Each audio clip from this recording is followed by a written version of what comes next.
Hello' everyone, আজি ৰাতিপুৱাৰ চাহকাপ খোৱাৰ পৰাই ভিডিঅ'টো আৰম্ভ কৰিছোঁ। আজি মানুহজনে নিজৰ বাৰীৰ কচুৰ লগতে ভাত সাজ ৰান্ধি তাৰ পাছত তেওঁ বাৰীখন চাফা কৰাৰ কামত লাগিল। আজি যিহেতু দেওবাৰ, সেইবাবে আমি গোটেইকেইটা ফুৰিবলৈ যাম বুলি ওলালোঁ। দেখিছেনে বাৰু, সেই সময়তে আমাৰ ঘৰলৈ এজন আলহী আহিল। তেওঁক কিবা এবিধ খাবলৈ দিয়া হ'ল। তাৰ পাছতেই আমি গোটেইকেইটা টমটমত উঠি গান্ধী পাৰ্কলৈ বুলি গ'লোঁ।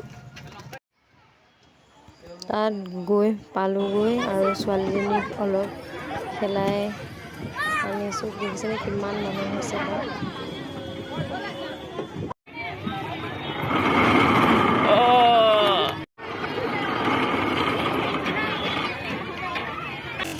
তাৰ পাছত দোকানত কিবা কিবি খাই ঘৰলৈ বুলি আহিলোঁ। আজিলৈ বাই।